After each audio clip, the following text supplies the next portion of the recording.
स्वागत है आपका अपने चल पे इस वक्त की बड़ी खबर के साथ एक बार फिर से आपके सामने मौजूद, जहां पर चलेंगे सबसे पहले और बड़ी खबर में आपको बताएंगे उत्तर प्रदेश के अंदर क्या होने वाला है, कुछ बड़ा क्या टूटने वाली है समाजवादी पार्टी। दोस्तों इसको लेकर बड़ी अपडेट सामने आ रही है। इसी के साथ में चलेंगे एक और बड़ी खबर में आपको बताएंगे भारत के मुसलमानों के खिलाफ हो रही हिंसा के मामले को लेकर अमेरिका के सुपर मॉडल ने दिया है नया बयान। दोस्तों क्या कुछ कहा है उन्होंने, इसकी अपडेट भी आप तक पहुंचाएंगे। इसी के साथ में चलेंगे एक और बड़ी खबर की तरफ, जहाँ पर देश भर के लोगों को संबोधित करते हुए दोस्तों जामा मस्जिद के इमाम की तरफ से बड़ा बयान दिया गया है। क्या कुछ कहा है उन्होंने, इसकी अपडेट भी आप तक पहुंचाएंगे। इसी के साथ में चलेंगे एक और बड़ी खबर की तरफ, जहाँ पर पंजाब को भी सुलगाने की गंभीर साजिशों का मामला सामने आया है। बताएंगे आपको इस मामले को लेकर शिवसेना और भाजपा के नेताओं पर लगे हैं गंभीर आरोप। दोस्तों क्या है ये मामला, इसकी अपडेट भी आप तक पहुंचाएंगे। इसी के साथ में चलेंगे एक करके सभी बड़ी खबर की तरफ, लेकिन उससे पहले अगर आप भी आजम खान के फैसले का करते हैं समर्थन तो इस वीडियो को लाइक करके लाल बटन दबाकर चैनल को सब्सक्राइब करके घंटी को दबाकर कमेंट बॉक्स में अपनी राय जरूर लिखिएगा। चलते हैं सबसे पहले और बड़ी खबर की तरफ, जहाँ पर आपको बताते चले कि अमर उजाला में छापे गए खबर के अनुसार दोस्तों बड़ा खुलासा किया गया है। आपको बता दें कि आजम खान को लेकर बड़ी बात बोली गई है। उत्तर प्रदेश के अंदर समाजवादी पार्टी के वरिष्ठ नेता आजम खान के संपर्क में उनकी पार्टी के कई सारे विधायक हैं। इसको लेकर बड़ा खुलासा किया गया है। आपको बता दें कि ये अंदर खाने चर्चाएं चल रही है कि आजम खान जल्द ही समाजवादी पार्टी से अलग होकर एक नई पार्टी बना सकते हैं। इसको लेकर दोस्तों अंदेशे जाहिर किए जा रहे हैं। ये मामला इसलिए गंभीर है क्योंकि इस मामले को लेकर पहले कोई बातचीत करने को तैयार नहीं था, लेकिन अचानक से दोस्तों अमर उजाला में छापे गए इस रिपोर्ट के अनुसार बताया गया है कि आजम खान के संपर्क में 1 दर्जन से ज्यादा समाजवादी पार्टी के विधायक है। तो इसका सीधा मतलब ये है कि कहीं न कहीं अलग पार्टी बनाने को लेकर भी रास्ता खोजने की तैयारी में है। और इससे बड़ी बात दोस्तों ये है कि समाजवादी पार्टी के पूर्व नेता शिवपाल यादव भी बयान दे चुके हैं कि कुछ बड़ा फैसला होने वाला है। और ओवैसी ने भी उनको अपनी पार्टी में आने का न्योता दे दिया था, तो उनको भी कहीं ना कहीं किसी तरीके से जानकारी मिल गई होगी कुछ बड़ा फैसला लेने वाले हैं आजम खान। और इसीलिए दोस्तों इस तरीके से उनको ऑफर भी दिया गया था। इस पर आप लोग क्या कुछ कहना चाहते हैं लिखकर जरूर बताइएगा कि आजम खान को अलग से पार्टी बनानी चाहिए या फिर समाजवादी पार्टी में ही रहना चाहिए। जो आप लोगों की राय हो लिखकर जरूर बताइएगा। चलते हैं एक और बड़ी खबर की तरफ, जहाँ पर आपको बताते चले कि भारतीय अमेरिकी सुपर मॉडल और लेखक पद्मा लक्ष्मी की तरफ से ट्वीट करते हुए दोस्तों भारत के अंदर व्यापक तौर पर मुस्लिम विरोधी बयानबाजी का जबरदस्त विरोध किया गया है। आपको बता दें कि भारतीय अमेरिकी सुपर मॉडल और लेखक पद्मा लक्ष्मी ने कहा कि भारत में या कहीं और हिंदुत्व को कोई खतरा नहीं है। उन्होंने कहा कि सभी धर्मों के लोगों को इस प्राचीन और विशाल भूमि पर शांतिपूर्ण तरीके से रहने का पूरा अधिकार है। उन्होंने आगे ट्वीट करते हुए लिखा कि व्यापक पैमाने पर मुस्लिम विरोधी बयानबाजी चल रही है। उन्होंने उम्मीद जाहिर की है कि हिंदू इस डर को पैदा करने और दुष्प्रचार के जाल में नहीं फंसेंगे। आपको बता दें कि हनुमान जयंती के मौके पर शोभा यात्रा के दौरान दिल्ली के अंदर जिस तरीके के दंगे हुए थे, जिस तरीके से माहौल खराब किया गया था, उसके बाद दोस्तों हुई कार्रवाई को लेकर भी एक तरीके से कई सारे सवाल खड़े हुए थे। और इस मामले को लेकर अब जो बयान सामने आया है कहीं न कहीं एक तरीके से भारतीय जनता पार्टी सरकार के दौरान जिस तरीके से एक रवैया अपनाया जा रहा है उसका विरोध दोस्तों यहाँ तक कि अमेरिका में रहने वाले भारतीय भी करने लगे हैं। और अपना इतना ज्यादा नाम कमाने वाले व्यक्ति को भी भारत की चिंता है। इस पर दोस्तों आप लोग क्या कुछ कहना चाहेंगे, उनके द्वारा दिए गए बयान को लेकर आपकी क्या कुछ राय है, उनका सपोर्ट करते हैं, उनकी बातों का समर्थन करते हैं तो कमेंट बॉक्स में लिखकर जरूर बताइएगा। इसी के साथ में उनका धन्यवाद भी बोलिएगा, क्योंकि इस तरीके से लगातार देश के अंदर जब आवाज उठाने वाले लोगों की कमी दिखाई पड़ रही है दुनिया भर से,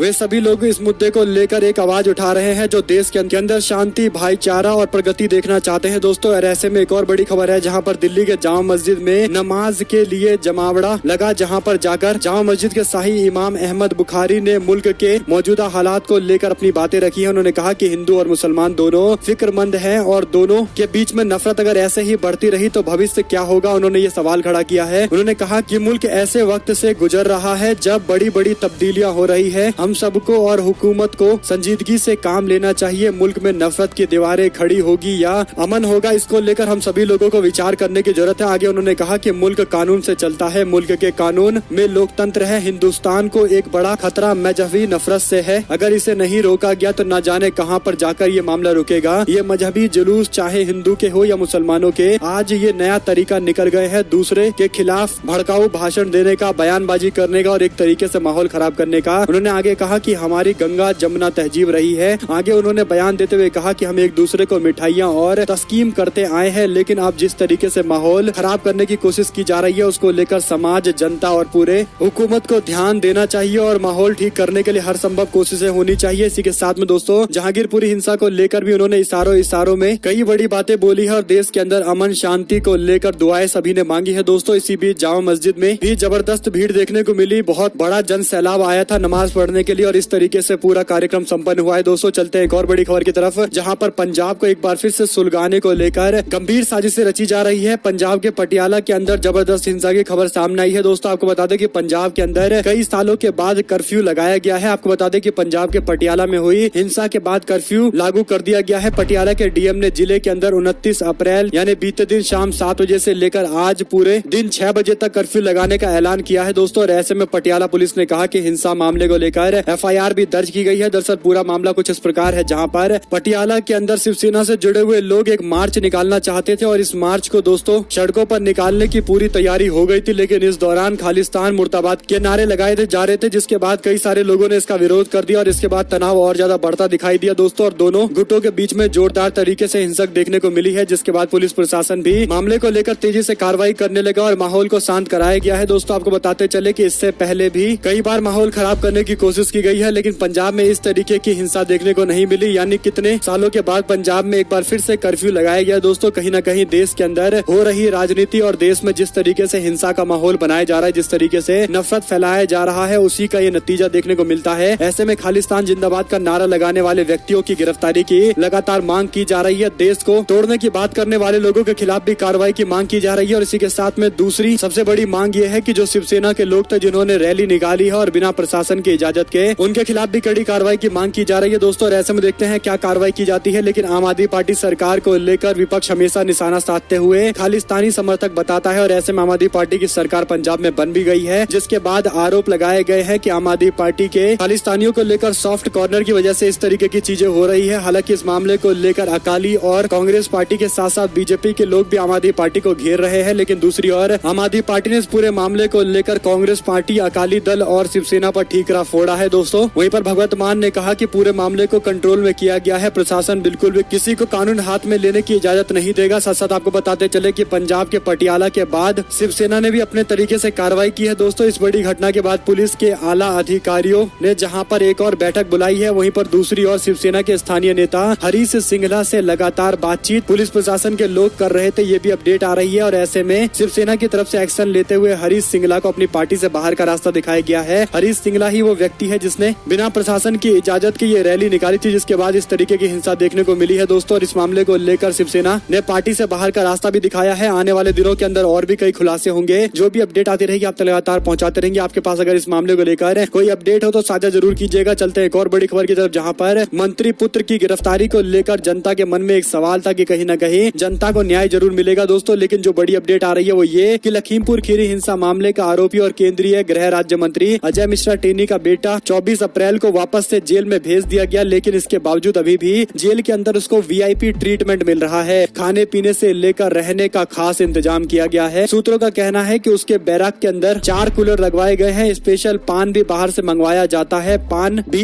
1 या 2 नहीं बल्कि 30 से लेकर 40 होते हैं। यानी जेल में रहकर भी पूरी तरीके से मौज काटता हुआ मंत्री का बेटा दिखाई देता है दोस्तों। और ऐसे में दैनिक भास्कर की तरफ से कई और रिपोर्ट देकर खुलासे किए गए हैं। इस मामले को लेकर आपकी क्या कुछ राय है, लिखकर जरूर बताएगा। चलते हैं एक और बड़ी अपडेट की तरफ, जहां पर कर्नाटका पुलिस भर्ती घोटाले को लेकर भाजपा का नेता फिर से पकड़ा गया है दोस्तों, गिरफ्तार हो गया। कर्नाटका पुलिस के भर्ती घोटाले मामले को लेकर भाजपा नेता और 4 अन्य लोगों को गिरफ्तार किया गया है। गृह मंत्री अरागा ज्ञानेंद्र ने शुक्रवार को कहा कि अपराध जांच दल यानी CID ने सब इंस्पेक्टर भर्ती परीक्षा घोटाले के सिलसिले में मुख्य आरोपी और भाजपा के नेता दिव्या हागरागी और 4 अन्य लोगों को गिरफ्तार किया है। मामले में फरार दिव्या को गुरुवार को पुणे से गिरफ्तार किया गया है। कर्नाटका के गृह मंत्री ने कहा कि दिव्या की गिरफ्तारी से ये स्पष्ट हो गया है कि सरकार स्वतंत्र रूप से काम कर रही है दोस्तों। लेकिन दूसरी ओर सवाल ये खड़ा होता है कि जब भी इस तरीके के मामले सामने आते हैं तो भाजपा ही क्यों पकड़े जाते हैं? क्या इसके पीछे बीजेपी के बड़े बड़े नेता शामिल होते हैं? ये अपने आप में एक सवाल है, क्योंकि कई राज्यों के अंदर ऐसा मामला देखने को मिला है दोस्तों। अपनी सरकार समझकर इस तरीके के घोटाले करते हैं और अब उम्मीद है कि सरकार इसके खिलाफ कड़ी से कड़ी कार्रवाई करेगी। चलते हैं एक और बड़ी अपडेट की तरफ, जहां पर कोलकाता पुलिस और ED के बीच में दोस्तों एक बड़ा जबरदस्त मुकाबला देखने को मिल रहा है। आपको बता दें कि ऐसा अमूमन कभी होता नहीं था, लेकिन अब देखने को मिल रहा है। आपको बता दें कि प्रवर्तन निदेशालय यानी ED ने कोलकाता पुलिस के खिलाफ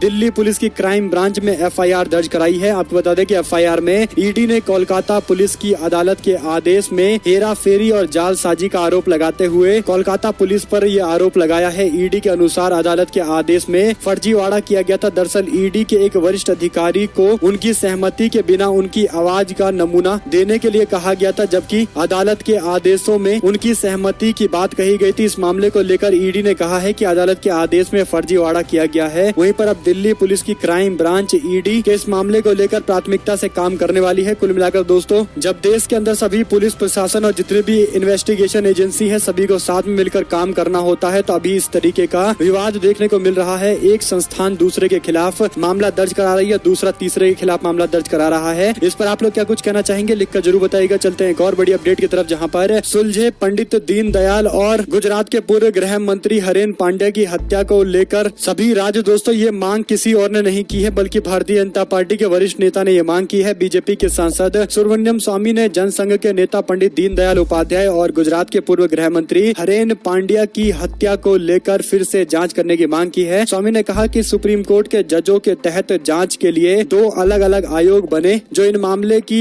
अनसुलझी गुत्थियों को सुलझाए। हाल ही के दिनों में मोदी सरकार को अक्सर सुब्रमण्यम स्वामी की तरफ से ये मांग की गई है। दोस्तों, दरअसल ये मामला इसलिए बड़ा है क्योंकि दीनदयाल उपाध्याय की हत्या से जुड़े हुए कई सारे साक्ष्य हैं जिसे एकजुट नहीं कर पाई है सरकार, और उनको लेकर कई सारे खुलासे होने बाकी हैं। लेकिन दूसरी बड़ी बात जो दूसरी जांच की मांग की गई है, यानी हरेन पांड्या की हत्या से जुड़े हुए मामले की मांग की गई है, किसकी जांच होनी चाहिए। और ऐसे में दोस्तों कई सारे विपक्ष के नेता हरेन पांड्या की हत्या के मामले को लेकर अमित शाह को दोषी बताते हैं, और ऐसे में कहीं न कहीं एक तरीके से अगर ये मामला जांच में जाता है, मामले का इन्वेस्टिगेशन होता है दोस्तों, तो भारतीय जनता पार्टी के कई सारे बड़े बड़े नेताओं की मुश्किलें और बढ़ सकती है। हालांकि इसको लेकर अभी कोर्ट ने कोई फैसला नहीं लिया है। जो भी अपडेट आएगी आप तक लगातार पहुंचाते रहेंगे। चलते हैं एक और बड़ी खबर की तरफ, जहां पर दोस्तों वरुण गांधी की तरफ से ट्वीट करते हुए एक खबर को साझा किया गया है, जिसमें एक नौजवान ने अपनी आत्महत्या इसलिए कर ली क्योंकि कई सालों से फौज की भर्ती नहीं आई थी और उसका सपना था फौज में जाने का, और भर्ती नहीं हो पाने के बाद और उसकी उम्र निकल जाने के बाद उसने आत्महत्या कर ली, और इस दौरान दोबारा जन्म लूंगा, फिर से फौजी बनूंगा, इस तरीके की बातें कही है। काफी भावुक बातें थी, जिसको लेकर वरुण गांधी ने ट्वीट करते हुए कहा कि जिस मैदान में लिया था राष्ट्र सेवा का संकल्प, वही लिखे अंतिम शब्द, बापू इस जन्म में नहीं बन सका, अगला जन्म लिया तो फौजी जरूर बनूंगा। विगत 3 वर्षों से आर्मी रैली के लिए आयु सीमा से बाहर हो रहे युवाओं को अवसाद तोड़ रहा है। यह मेहनत कश युवाओं के गुहार है, आखिर कब सुनेगी सरकार। इस तरीके से वरुण गांधी ने सवाल खड़ा किया है। आपको बता दें कि देश के युवाओं की ये मांग है कि तकरीबन 3 साल हो गए सेना की भर्ती नहीं निकली है। कोविड का हवाला देकर सरकार भर्ती निकालने से मना कर रही है, और ऐसे में कई सारे लोग ऐसे हैं जिनकी उम्र भी निकल चुकी है भर्ती को लेकर, तो उनको उम्र में रिलैक्सेशन मिलना चाहिए। और दूसरी बड़ी बात ये कि कम से कम सेना की भर्ती अब सरकार को निकालनी चाहिए। इससे पहले चुनाव के दौरान भी जब राजनाथ सिंह से सवाल पूछा गया तो कह रहे थे कि जल्द ही निकलेगा, लेकिन वो जल्द अभी तक आया नहीं है। और एक और अपडेट की माने तो नवनीत राणा की जमानत याचिका पर आज सुनवाई होने वाली है दोस्तों। लेकिन उससे बड़ी बात यह है कि महाराष्ट्र सरकार ने भी अपने वकील को मैदान में उतारा है। उनके वकील अपनी फाइल लेकर पहुंचेंगे और जमानत दिलवाने से पूरी तरीके से रोकने का प्रयास करेंगे। वहीं आपको बता दें कि संतों के साथ प्रमोद कृष्णम पहुंचे,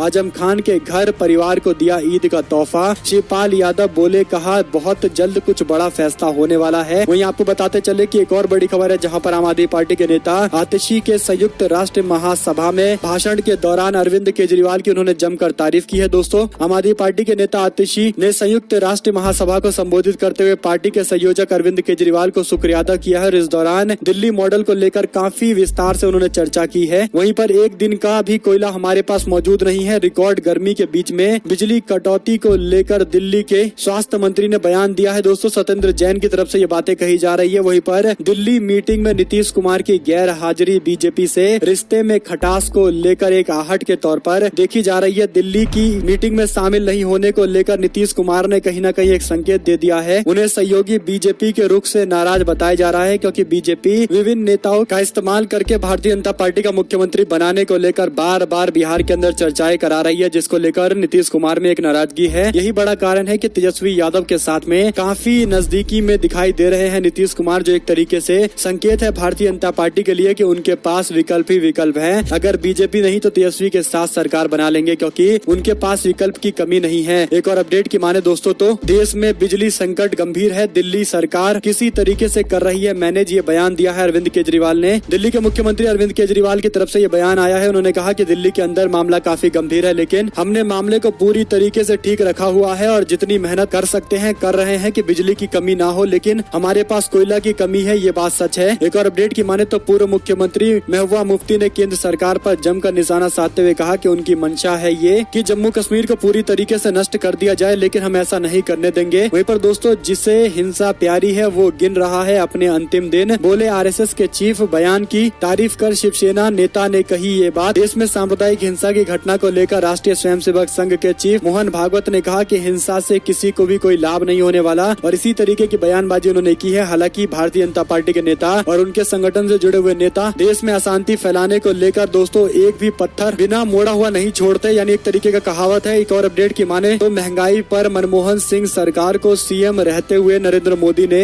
20 पहल सुझाया था और 62 एक्शन प्लान बताए थे। यानी दोस्तों जब नरेंद्र मोदी गुजरात के मुख्यमंत्री हुआ करते थे तो देश के प्रधानमंत्री सरदार मनमोहन सिंह को उन्होंने 62 एक्शन पॉइंट बताया था। कहा था कि अगर महंगाई को कंट्रोल करना है तो 62 एक्शन बताता हूँ, ये कर दीजिए, हो जाएगा महंगाई कंट्रोल। लेकिन जब आज देश के अंदर महंगाई आज तक के सबसे बड़े रिकॉर्ड स्तर पर है तो नरेंद्र मोदी को 62 एक्शन पॉइंट याद नहीं आ रहे हैं। मनमोहन सिंह को बड़े बड़े सुझाव देने वाले नरेंद्र मोदी अब खुद के सुझाव लागू नहीं कर पा रहे हैं। यानी दोस्तों जब 2013-14 में विपक्ष में हुआ करते थे तब सरदार मनमोहन सिंह सरकार को लेकर कई सारे बयान दिया करते थे, लेकिन अब उन बयानों में जनता को केवल एक ही चीज दिखाई दे रहा है और वो है धोखा। इसी के साथ में दोस्तों राजद्रोह कानून के खिलाफ आगे आए भारतीय जनता पार्टी के पूर्व नेता अरुण शौरी। कहा लोगों के खिलाफ सरकारों की ओर से बढ़ रहा है इसका दुरुपयोग, इसे खत्म करने की जरूरत है। वहीं पर दोस्तों प्रशांत किशोर संघ जिस ग्रुप का हुआ था मंथन उसमें कांग्रेस पार्टी का डेटा एनालिस्ट ही नहीं था। चिदम्बरम बोले कहा समूह में भी कोई ऐसा व्यक्ति मौजूद नहीं था। यानी प्रशांत किशोर पूरा डेटा देकर बता रहे थे कि कांग्रेस पार्टी का कहां कहां इम्प्रूवमेंट करना है, कहां कहां पार्टी अच्छा कर पाएगी, कहां कहां पार्टी के पास आसानी से ज्यादा गेन करने के लिए है। तो कई सारे डाटा उन्होंने दिए हैं, लेकिन बड़ी बात यह रही कि प्रशांत किशोर जब डाटा दे रहे थे तो इस दौरान कांग्रेस पार्टी का कोई डेटा एनालिस्ट ही नहीं मौजूद था। चिदम्बरम ने भी ये जानकारी देते हुए कहा कि जो एम्पावर्ड ग्रुप है उसमें भी कोई ऐसा नहीं मौजूद था। साथ साथ दोस्तों प्रशांत किशोर ने भी एक बयान देते हुए कहा कि मुझे कांग्रेस पार्टी के नेतृत्व से कोई दिक्कत नहीं थी, लेकिन उन्होंने जो ग्रुप बनाया था मेरे एक्शन प्लान को इम्प्लीमेंट करने के लिए मुझे उस ग्रुप को लेकर संशय था। उन्होंने कहा कि कांग्रेस पार्टी के कॉन्स्टिट्यूशन में ऐसा किसी ग्रुप को बनाए जाने का कोई अधिकार नहीं है और बड़ी बात यह है कि अगर वो ग्रुप बन भी जाता है तो उसके पास कोई ताकत नहीं होती और ऐसे में बिना ताकत वाले ग्रुप का बनाना ही मेरे मन में शंका पैदा कर गया, जिसके बाद मैंने ये फैसला लिया है कि उस ग्रुप का हिस्सा नहीं बनूंगा। ये बयान दोस्तों प्रशांत किशोर की तरफ से सामने आ रहा है। वहीं पर अखिलेश यादव बोले कहा बसपा प्रमुख का प्रधानमंत्री बनने का सपना देखना खुशी की बात है, लेकिन गठबंधन किया तो था पर उन्हें रास नहीं आया। बसपा सुप्रीमो मायावती ने गुरुवार को सपा के प्रमुख अखिलेश यादव पर हमला बोला था कि मैं फिर से सीएम बनने और आगे चलकर प्रधानमंत्री बनने का सपना देख सकती हूं, लेकिन देश का राष्ट्रपति बनने का सपना कभी नहीं देख सकती। मायावती के इसी बयान पर अखिलेश यादव ने गठबंधन वाली बात बोलते हुए कहा कि हमने गठबंधन तो किया था, उनको प्रधानमंत्री पद का उम्मीदवार भी बना दिया था, लेकिन उन्हें हमारा गठबंधन पसंद नहीं आया। एक और अपडेट की माने दोस्तों तो दिल्ली दंगों के मामले को लेकर साजिश के आरोप में कई सालों से जेल में बंद उमर खालिद की जमानत याचिका पर 6 मई तक के लिए एक बार फिर से जमानत याचिका को सुनवाई टाल दी गई है। रुक करते हैं एक और बड़ी अपडेट का, जहां पर आगरा के अंदर मंदिर के समर्थन में आए मुस्लिम समुदाय के लोग कहा रेलवे स्टेशन से लगता हुआ मंदिर है, लेकिन इसके बावजूद इसे तोड़ना ठीक नहीं है क्योंकि ये बहुत पुराना मंदिर है। यानी एक तरीके से दोस्तों मुस्लिम समुदाय भी इसका सपोर्ट कर रहा है। कुल मिलाकर आपको बता दें कि आगरा के अंदर ये मामला है, जहां पर आगरा के राजा की मंडी रेलवे स्टेशन परिसर में स्थित चामुंडा देवी मंदिर का मामला मुख्यमंत्री योगी आदित्यनाथ तक पहुंचने के बाद बीच का रास्ता निकालने को लेकर कवायद शुरू की गई है। दोनों पक्ष में आपसी सहमति के प्रयास किए जा रहे हैं। सहमति नहीं बनने तक बातचीत की जाएगी दोस्तों, लेकिन अब मुस्लिम समुदाय की तरफ से भी सपोर्ट किया गया है। उन्होंने कहा कि इस मंदिर को हटाने की कोई जरूरत नहीं है, कई सालों से ये मंदिर है और ऐसे में इतना पुराना मंदिर होने के साथ ही इसे हटाने का कोई मतलब नहीं बनता। साथ साथ आपको बता दें कि पटियाला में हिंसक झड़प के मामले को लेकर दोस्तों मुख्यमंत्री भगवत मान की तरफ से बयान सामने आया। उन्होंने कहा कि किसी को भी गड़बड़ी करने नहीं देंगे और किसी को भी छोड़ा नहीं जाएगा, सबके खिलाफ कार्रवाई की जाएगी जो भी इस मामले को लेकर शामिल थे। और ऐसे में आम आदमी पार्टी ने दिल्ली के अंदर भी डिफेंड करना शुरू कर दिया दोस्तों। आम आदमी पार्टी की तरफ से राघव चड्ढा मैदान में उतरे हैं और उन्होंने इस पूरे मामले को लेकर कई सारे सवाल खड़े किए हैं। विपक्षी नेताओं पर सवाल खड़ा करते हुए कहा कि इतने दिन बीतने के बाद अभी तक ये कोशिश कर रहे थे कि राज्य का माहौल खराब किया जाए, लेकिन अब जाकर इन्होंने राज्य का माहौल खराब करने को लेकर अंतिम प्रयास किया है, लेकिन सरकार इनको छोड़ेगी नहीं। एक और अपडेट की माने तो दिल्ली के अंदर 40 गाँव का नाम बदलने को लेकर बीजेपी ने सियासत तेज कर दी है दोस्तों। भारतीय जनता पार्टी बुलडोजर के बाद नाम बदलने की सियासत अब दिल्ली के अंदर भी लागू करना चाहती है और इसको लेकर कुछ बड़े फैसले लिए गए हैं। 40 गाँव के नाम बदलने के लिए कहा गया है। आपको बता दें कि बीजेपी के नेता कह रहे हैं कि किसी के साथ ऐसा दुर्व्यवहार नहीं किया गया है या किसी समुदाय विशेष के खिलाफ ये दुर्व्यवहार नहीं है, बल्कि एक तरीके से सांस्कृतिक गुलामी से आजादी दिलाने की बात है। उन्होंने कहा कि हम जिनके नाम से इन कॉलोनियों के नाम रखना चाहते हैं उन सभी में जो हमारे देश के पूर्वज हैं उन सभी का नाम होगा दोस्तों। और ऐसे में जो नाम सुझाए गए हैं इसमें लता मंगेशकर, किरोड़ी मल बैसला, अशफाक उल्ला और रामनाथ गोयनका के साथ साथ गायक मोहम्मद रफी, छोटू राम, वाल्मीकि जैसे महापुरुषों के नाम से होगा। ये बातें कही जा रही है बीजेपी के लोगों की तरफ से। यानी एक तरीके से आप मान सकते हैं कि 2 दिनों के बाद बीजेपी के नेता पलटते दिखाई दे रहे हैं और इस तरीके के जो फैसले लिए जा रहे हैं इससे से केवल एक ही बात को ड्रॉ किया जा सकता है और वो ये कि भारतीय जनता पार्टी जो इतने सालों से एमसीडी के अंदर सरकार चला रही है अभी तक अच्छे गवर्नेंस पर वोट मांगने की हिम्मत नहीं जुटा पा रही है और शायद इसीलिए इस तरीके की चीजें की जा रही है। दोस्तों अगर आप लोग को एक भी खबर अच्छी लगी हो तो इस वीडियो को लाइक करिएगा, लाल बटन दबाइए, चैनल को सब्सक्राइब करिए, घंटे दबाकर हमारे साथ लगातार बने रहिए। जुड़ने से दोस्तों का बहुत बहुत धन्यवाद। आप लोग देख रहे थे आपका अपना चैनल जय हिंद जय भारत। दोस्तों बहुत बहुत धन्यवाद सभी लोगों का।